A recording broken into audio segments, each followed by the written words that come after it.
ओम श्री साई नाथाय नमः। श्री साई सच्चरित्र अध्याय 14। इस 14वें अध्याय में नांदेड़ के रतन जी वाडिया, संत मौला साहेब, दक्षिणा मीमांसा, गणपतराव बोडस, श्रीमती तरखट तथा दक्षिणा का मर्म इत्यादि विषयों का वर्णन होगा। श्री साईं बाबा के वचनों और कृपा द्वारा किस प्रकार असाध्य रोग भी निर्मूल हो गए, इसका वर्णन पिछले अध्याय में किया जा चुका है। अब बाबा ने किस प्रकार रतन जी वाडिया को अनुग्रहित किया तथा किस प्रकार उन्हें पुत्र रत्न की प्राप्ति हुई, इसका वर्णन इस अध्याय में किया जाएगा। इस संत की जीवनी सर्व प्रकार से प्राकृतिक और मधुर है। उनके अन्य कार्य में जैसे भोजन, चलना फिरना तथा स्वाभाविक अमृतोपदेश बड़े ही मधुर हैं। वे आनंद के अवतार हैं। इस परमानंद का उन्होंने अपने भक्तों को भी रसास्वादन कराया और इसीलिए उन्हें उनकी चिर स्मृति बनी रही। भिन्न भिन्न प्रकार के कर्म और कर्तव्यों की अनेक कथाएं भक्तों को उनके द्वारा प्राप्त हुई, जिससे वे सत्य मार्ग का अवलंबन कर सके। बाबा की सदैव यही इच्छा थी कि लोग संसार में सुखी जीवन व्यतीत करें और वे सदैव जागरूक रहकर अपने जीवन का परम लक्ष्य आत्मानुभूति या ईश्वर दर्शन अवश्य प्राप्त करें। पिछले जन्मों के शुभ कर्मों के फलस्वरूप ही यह देह प्राप्त हुई है और उसकी सार्थकता तभी है जब उसकी सहायता से हम इस जीवन में भक्ति और मोक्ष प्राप्त कर सकें। हमें अपने अंत और जीवन के लक्ष्य के हेतु सदैव सावधान तथा तत्पर रहना चाहिए। यदि तुम नित्य श्री साईं की लीलाओं का श्रवण करोगे तो तुम्हें उनका सदैव दर्शन होता रहेगा। दिन रात उनका हृदय में स्मरण करते रहो। इस प्रकार आचरण करने से मन की चंचलता शीघ्र नष्ट हो जाएगी। यदि इसका निरंतर अभ्यास किया गया तो तुम्हें चैतन्य घन से अभिन्नता प्राप्त हो जाएगी। नांदेड़ के रतन जी। अब हम इस अध्याय की मूल कथा का वर्णन करते हैं। निजाम रियासत के नांदेड़ में रतन जी शाहपुर जी वाडिया नामक एक प्रसिद्ध व्यापारी रहते थे। उन्होंने व्यापार में यथेष्ट धनराशि संग्रह कर ली थी। उनके पास अतुलनीय संपत्ति, खेत और चरोहर तथा कई प्रकार के पशु, घोड़े, गधे, खच्चर आदि और गाड़ियां भी थीं। वे अत्यंत भाग्यशाली थे।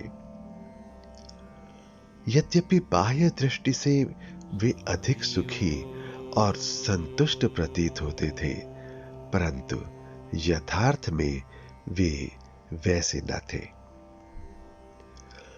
विधाता की रचना कुछ ऐसी विचित्र है कि इस संसार में पूर्ण सुखी कोई नहीं और धनाढ्य रतन जी भी इसके अपवाद न थे। वे परोपकारी तथा दानशील थे। वे दीनों को भोजन और वस्त्र वितरण करते तथा सभी लोगों की अनेक प्रकार से सहायता किया करते थे। उन्हें लोग अत्यंत सुखी समझते थे, किंतु दीर्घ काल तक संतान न होने के कारण उनके हृदय में संताप अधिक था। जिस प्रकार प्रेम तथा भक्ति रहित कीर्तन, वाद्य रहित संगीत, यज्ञोपवीत रहित ब्राह्मण, व्यावहारिक ज्ञान रहित कलाकार, पश्चाताप रहित तीर्थ यात्रा और कंठमाला अर्थात मंगल सूत्र रहित अलंकार उत्तम प्रतीत नहीं होते, उसी प्रकार संतान रहित गृहस्थ का घर सूना ही रहता है। रतन जी सदैव इसी चिंता में निमग्न रहते थे। वे मन ही मन कहते, क्या ईश्वर की मुझ पर कभी दया न होगी? क्या मुझे कभी पुत्र की प्राप्ति नहीं होगी? इसके लिए वे सदैव उदास रहते थे। उन्हें भोजन से भी अरुचि हो गई। पुत्र की प्राप्ति कब होगी, यही चिंता उन्हें सदैव घेरे रहती थी। उनकी दासगणु महाराज पर दृढ़ निष्ठा थी। उन्होंने अपना हृदय उनके सम्मुख खोल दिया।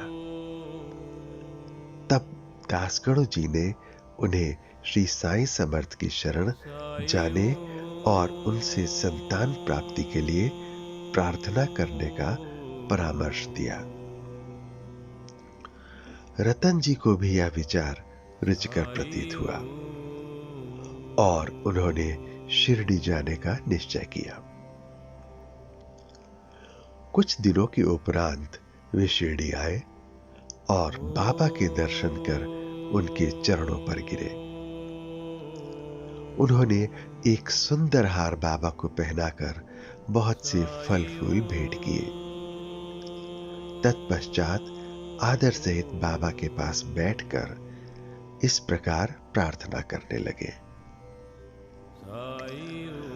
अनेक आपत्तिग्रस्त लोग आपके पास आते हैं और आप उनके कष्ट तुरंत दूर कर देते हैं। यही कीर्ति सुनकर मैं भी बड़ी आशा से आपके श्री चरणों में आया हूं। मुझे बड़ा भरोसा हो गया है। कृपया मुझे निराश न कीजिए।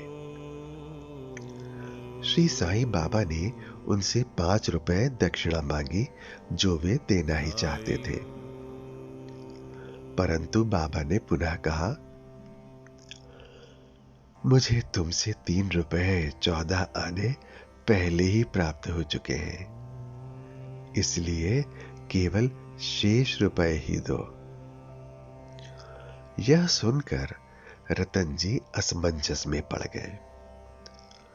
बाबा के कथन का अभिप्राय उनकी समझ में न आया। वे सोचने लगे कि यह शिरडी आने का मेरा प्रथम ही अवसर है और यह बड़े आश्चर्य की बात है कि इन्हें 3 रुपए 14 आने पहले ही प्राप्त हो चुके हैं। वे यह पहेली हल न कर सके। वे बाबा के चरणों के पास ही बैठे रहे तथा उन्हें शेष दक्षिणा अर्पित कर दी। उन्होंने अपने आगमन का हेतु बतलाया और पुत्र प्राप्ति की प्रार्थना की। बाबा को दया आ गई। वे बोले, चिंता त्याग दो, अब तुम्हारे दुर्दिन समाप्त हो गए हैं। इसके बाद बाबा ने उदी देकर अपना वरद हस्त उनके मस्तक पर रखकर कहा, अल्लाह तुम्हारी इच्छा पूरी करेगा। बाबा की अनुमति प्राप्त कर रतन जी नांदेड़ लौट आए और शिरडी में जो कुछ हुआ उसे दासगणु को कह सुनाया। रतन जी ने कहा, सब कार्य ठीक ही रहा, बाबा के शुभ दर्शन हुए, उनका आशीर्वाद और प्रसाद भी प्राप्त हुआ। परंतु वहां की एक बात समझ में नहीं आई। वहां पर बाबा ने कहा था कि मुझे 3 रुपए 14 आने पहले ही प्राप्त हो चुके हैं। कृपया समझाइए कि इसका क्या अर्थ है। इससे पूर्व मैं शिरडी कभी भी नहीं गया, फिर बाबा को वे रुपए कैसे प्राप्त हो गए जिसका उन्होंने उल्लेख किया। दासगणों के लिए भी यह एक पहेली ही थी। बहुत दिनों तक वे इस पर विचार करते रहे। कई दिनों के पश्चात उन्हें स्मरण हुआ कि कुछ दिन पहले रतन जी ने एक यवन संत मौला साहेब को अपने घर आतिथ्य के लिए निमंत्रित किया था तथा इसके निमित्त उन्होंने कुछ धन व्यय किया था। मौला साहेब नांदेड़ के एक प्रसिद्ध संत थे जो कूली का काम किया करते थे। जब रतन जी ने शिरडी जाने का निश्चय किया था, उसके कुछ दिन पूर्व ही मौला साहेब अनायास ही रतन जी के घर आए। रतन जी उनसे अच्छी तरह परिचित थे तथा उनसे प्रेम करते थे, इसलिए उनके सत्कार में उन्होंने एक छोटे से जलपान की व्यवस्था भी की थी। दासगणु ने रतन जी से आतिथ्य के खर्च की सूची मांगी और यह जानकर सबको आश्चर्य हुआ कि खर्चा ठीक 3 रुपए 14 आने ही हुआ था। ना इससे कम था और ना ही अधिक। सबको बाबा की त्रिकालज्ञता विदित हो गई। यद्यपि वे शिरडी में विराजमान थे, परंतु शिरडी के बाहर क्या हो रहा है इसका उन्हें पूरा पूरा ज्ञान था। यथार्थ में बाबा भूत, भविष्यत और वर्तमान के पूर्ण ज्ञाता और प्रत्येक आत्मा तथा हृदय के साथ संबद्ध थे। अन्यथा मौला साहिब के स्वागतार्थ खर्च की गई रकम बाबा को कैसे विदित हो सकती थी।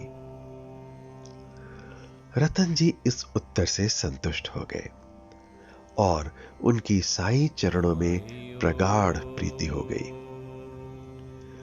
उपयुक्त समय पर उनके यहां एक पुत्र का जन्म हुआ, जिससे उनके हर्ष का पारावार न रहा।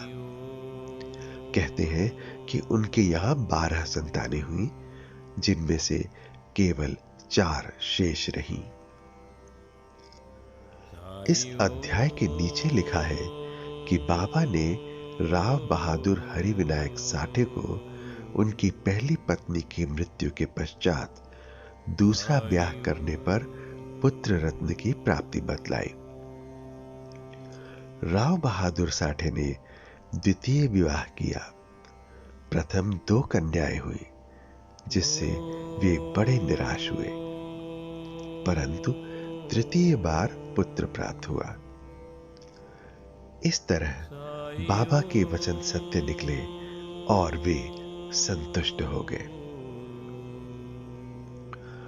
दक्षिणा मीमांसा। दक्षिणा के संबंध में कुछ अन्य बातों का निरूपण कर हम यह अध्याय समाप्त करेंगे।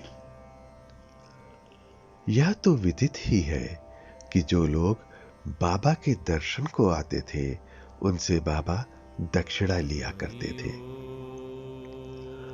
यहां किसी को भी शंका उत्पन्न हो सकती है कि जब बाबा फकीर और पूर्ण विरक्त थे, तो क्या उनका इस प्रकार दक्षिणा ग्रहण करना और कांचन को महत्व देना उचित था? अब इस प्रश्न पर हम विस्तृत रूप से विचार करेंगे। बहुत काल तक बाबा भक्तों से कुछ भी स्वीकार नहीं करते थे। वे जली हुई दिया सलाइयां एकत्रित कर अपनी जेब में भर लेते थे, चाहे भक्त हो या और कोई। वे कभी किसी से कुछ भी नहीं मांगते थे। यदि किसी ने उनके सामने एक पैसा रख दिया तो वे उसे स्वीकार करके उससे तंबाकू अथवा तेल आदि खरीद लिया करते थे। वे प्रायः बीड़ी या चिलम पिया करते थे। कुछ लोगों ने सोचा कि बिना कुछ भेंट किए संतों का दर्शन उचित नहीं है, इसलिए वे बाबा के सामने पैसे रखने लगे। यदि एक पैसा होता तो बाबा उसे जेब में रख लेते, और यदि 2 पैसे हुए तो तुरंत उसमें से 1 पैसा वापस कर देते थे। जब बाबा की कीर्ति दूर दूर तक फैली और लोगों के झुंड बाबा के दर्शनार्थ आने लगे, तब बाबा ने उनसे दक्षिणा लेना आरंभ कर दिया। श्रुति कहती है कि स्वर्ण मुद्रा के अभाव में भगवत पूजन भी अपूर्ण है। अतः जब ईश्वर पूजन में मुद्रा आवश्यक है तो फिर संत पूजन में क्यों ना हो। इसीलिए शास्त्रों में कहा है कि ईश्वर, राजा, संत या गुरु के दर्शन अपनी सामर्थ्यानुसार बिना कुछ अर्पण किए कभी नहीं करना चाहिए। उन्हें क्या भेंट दी जाए? अधिकतर मुद्रा या धन। इस संबंध में उपनिषदों में वर्णित नियमों का अवलोकन करें। बृहदारण्यक उपनिषद में बताया गया है कि दक्ष प्रजापति ने देवता, मनुष्य और राक्षसों के सामने एक अक्षर दा का उच्चारण किया। देवताओं ने इसका अर्थ लगाया कि उन्हें दम अर्थात आत्म नियंत्रण का अभ्यास करना चाहिए। मनुष्यों ने समझा कि उन्हें दान का अभ्यास करना चाहिए, तथा राक्षसों ने सोचा कि हमें दया का अभ्यास करना चाहिए। मनुष्यों को दान की सलाह दी गई। तैत्तिरीय उपनिषद में दान व अन्य सत्व गुणों को अभ्यास में लाने की बात कही गई है। दान के संबंध में लिखा है, विश्वास पूर्वक दान करो, उसके बिना दान व्यर्थ है। उदार हृदय तथा विनम्र बनकर आदर और सहानुभूति पूर्वक दान करो। भक्तों को कांचन त्याग का पाठ पढ़ाने तथा उनकी आसक्ति दूर करने और चित्त शुद्ध कराने के लिए ही बाबा सबसे दक्षिणा लिया करते थे। परंतु उनकी एक विशेषता भी थी।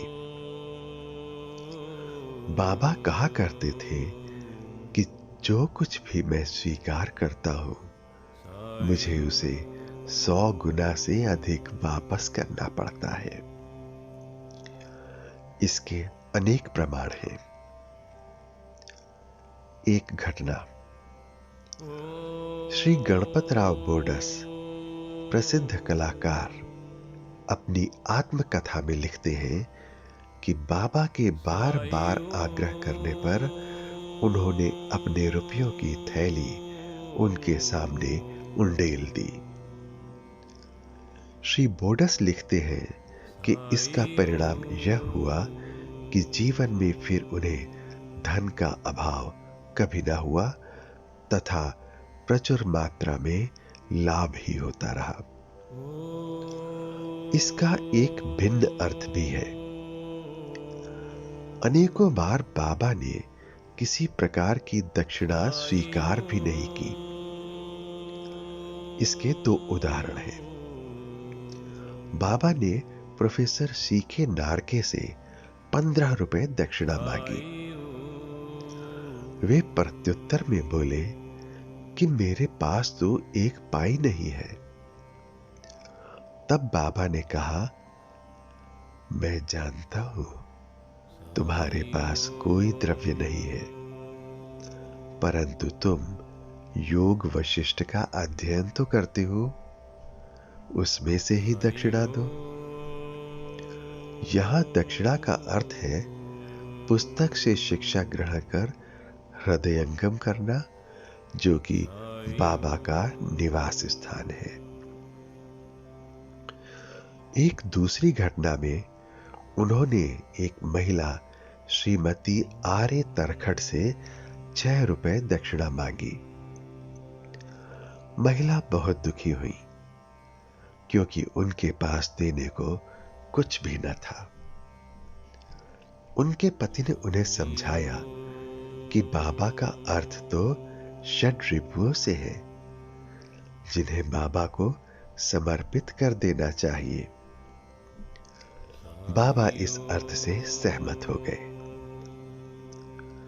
यह ध्यान देने योग्य बात है कि बाबा के पास दक्षिणा के रूप में बहुत सा द्रव्य एकत्रित हो जाता था। सब द्रव्य वे उसी दिन व्यय कर देते और दूसरे दिन फिर सदैव की भांति निर्धन बन जाते थे। जब उन्होंने महासमाधि ली तो 10 वर्ष तक हजारों रुपया दक्षिणा मिलने पर भी उनके पास स्वल्प राशि ही शेष थी। संक्षेप में, दक्षिणा लेने का मुख्य ध्येय तो भक्तों को केवल शुद्धिकरण का पाठ ही सिखाना था। दक्षिणा का मर्म। ठाणे के श्री बीवी देव, जो कि सेवानिवृत्त प्रांत मामलतदार और बाबा के परम भक्त थे, ने इस विषय पर एक लेख साईं लीला पत्रिका भाग 7 पृष्ठ 623 पर प्रकाशित किया है, जो निम्न प्रकार है। बाबा प्रत्येक से दक्षिणा नहीं लेते थे। यदि बाबा के बिना मांगे किसी ने दक्षिणा भेंट की तो वे कभी तो स्वीकार कर लेते और कभी अस्वीकार भी कर देते थे। वे केवल भक्तों से ही कुछ मांग करते थे। उन्होंने उन लोगों से कभी कुछ न मांगा जो सोचते थे कि बाबा के मांगने पर ही दक्षिणा देंगे। यदि किसी ने उनकी इच्छा के विरुद्ध दक्षिणा दे भी दी तो वे वहां से उसे उठाने को कह देते थे। स्त्री और बालकों से भी वे दक्षिणा ले लेते थे। उन्होंने सभी धनाढ्यों या निर्धनों से कभी दक्षिणा नहीं मांगी। बाबा के मांगने पर भी जिन्होंने दक्षिणा न दी, उनसे वे कभी क्रोधित नहीं हुए। यदि किसी मित्र द्वारा उन्हें दक्षिणा भिजवाई गई होती और उसका उसे स्मरण न रहता, तो बाबा किसी न किसी प्रकार उसे स्मरण कराकर वह दक्षिणा ले लेते थे।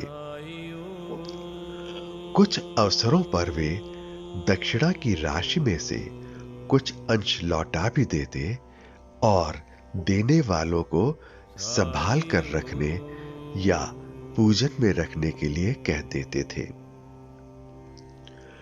इससे दाता या भक्त को बहुत लाभ पहुंचता था।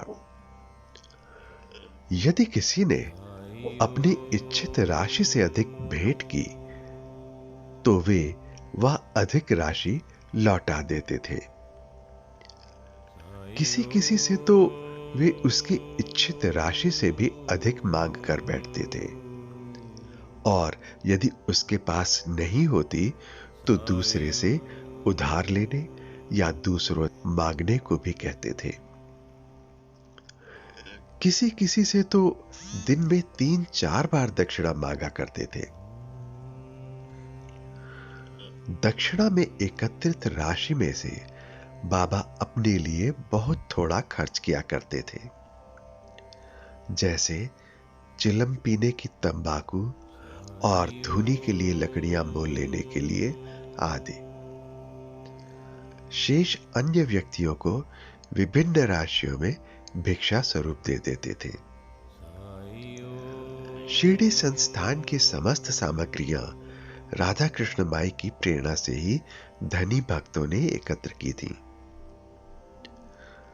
अधिक मूल्य वाले पदार्थ लाने वालों से बाबा अधिक क्रोधित हो जाते थे और अपशब्द कहने लगते थे।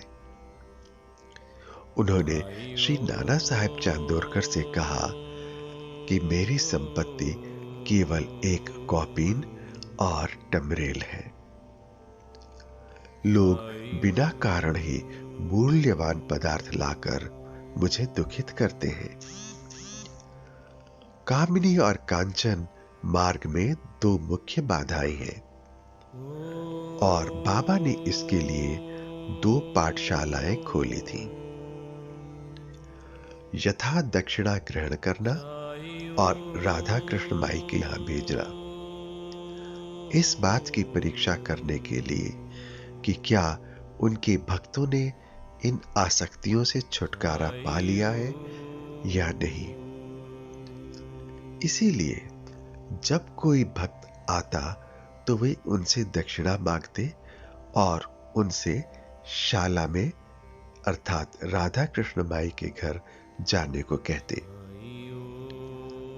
यदि वे इन परीक्षाओं में उत्तीर्ण हो गए, अर्थात यह सिद्ध हुआ कि वे कामिनी और कांचन की आसक्ति से विरक्त हैं, तो बाबा की कृपा और आशीर्वाद से उनकी आध्यात्मिक उन्नति निश्चय ही हो जाती थी।